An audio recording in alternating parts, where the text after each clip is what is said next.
Worked at Subway for 3 years. Guarantee it's absolutely disgusting. Management will force us to put our moldy avocado, rotten tomatoes, and freezer burned lettuce. Yikes. Not surprising.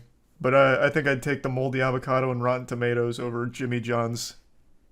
I don't know, man. At least the fucking spores from the mold would taste, which is more than Jimmy John's does.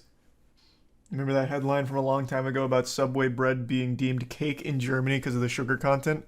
Don't remember that, but I remember it was. It turns out when you order chicken from Subway, you're getting, what is it, 80% soy. Soy substitute. I think it was soy. Yeah, let me look it up. I don't even know why I'm going off memory. I can just look it up.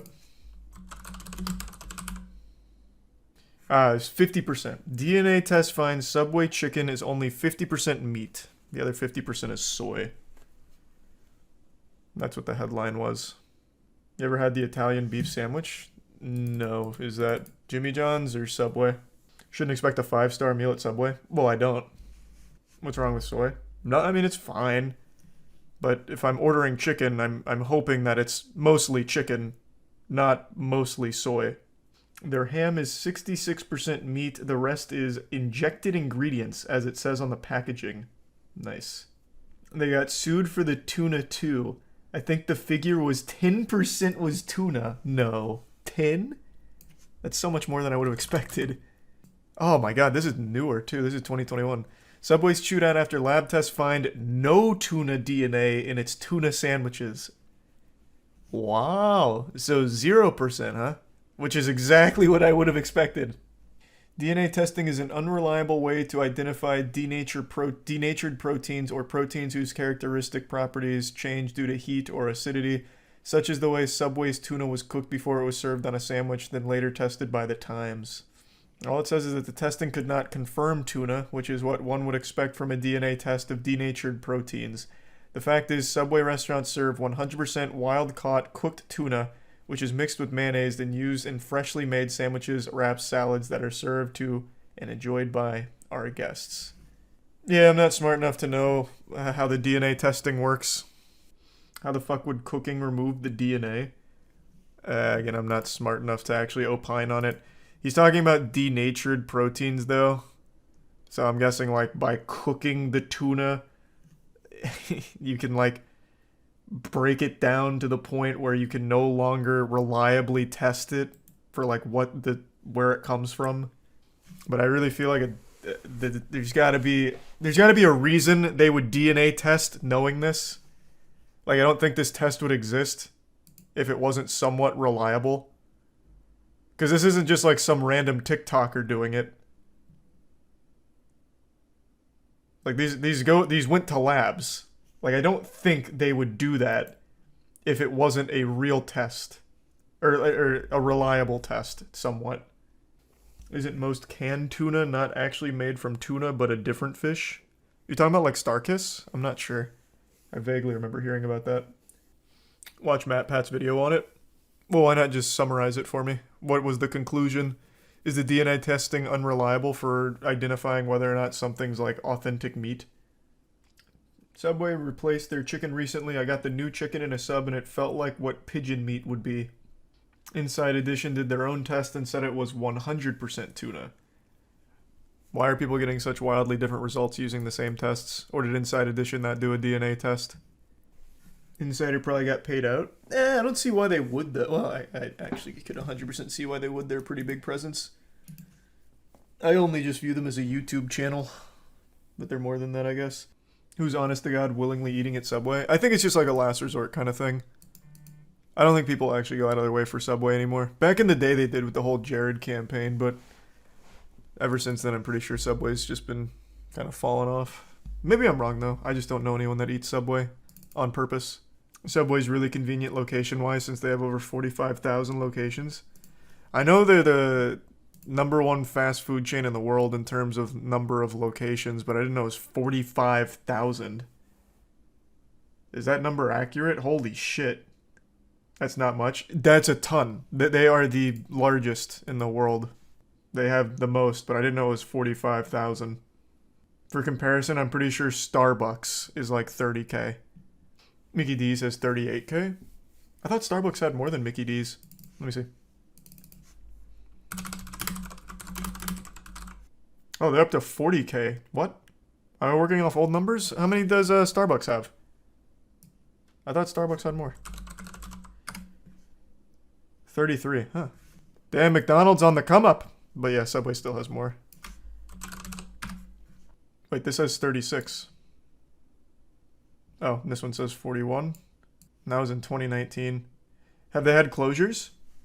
Yeah, they've been having closures, it looks like. Uh-oh. Subway's falling off. Have you gave your opinion on Steve Will Do It YouTube ban? Well, no one knows why he was banned, right? That guy scammed his audience like 4 separate times and then talked about jerking off his dog. Could have really been anything. I have no idea.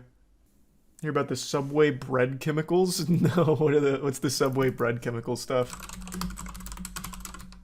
Wasn't the only chain to use the yoga mat chemical. What the fuck is the yoga mat chemical?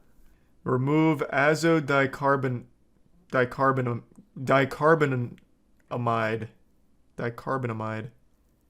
Never heard of that one. McDonald's got rid of high fructose corn syrup? That's news to me. What the fuck? It's a whitening agent in cereal flour and dough conditioner in bread baking. It's also used as a foaming agent in plastic and vinyl products, namely yoga mats. I'll never understand. What the fuck is the point? Half of these awful chemicals are always used as like a whitening agent, but why? Why even bother bleaching it in the first place? Who cares? Who fucking cares if the flour is white enough? Does it matter? What the fuck is the point in bleaching it? Just skip that step. Maybe it cleans it? I don't know. It has to be some type of preservative, but I don't think it's like cleaning it. They only ever say like a whitening agent or a bleaching agent for color. It seems so useless. It would look like a chewed up paper towel roll kids. It would look like a chewed up paper towel roll kids and dogs love to leave on the floor. I mean, it's still bread at the end of the day. Like, it'd still look like shitty bread. It just wouldn't be as fluffy, I guess. We bleach to speed up the flour's aging process.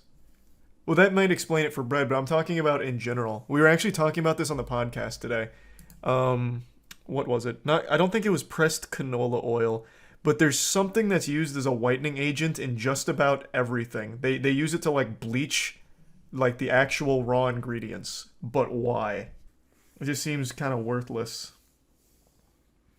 It might have been titanium. I'm blanking on it now. Thanks to Resub Dugan.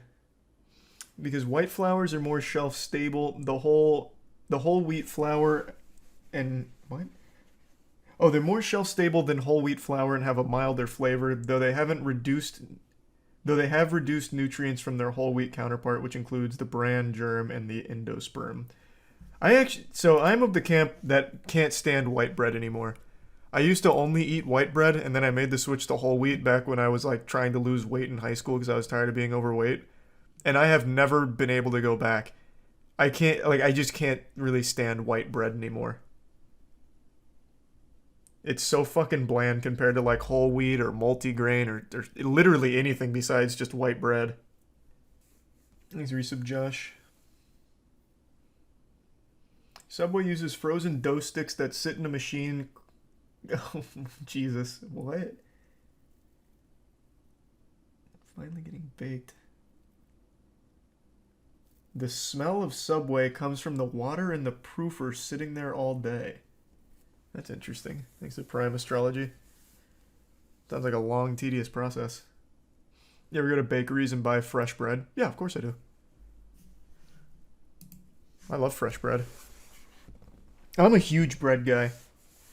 I fucking love bread. What do you mean, fresh in quotation marks?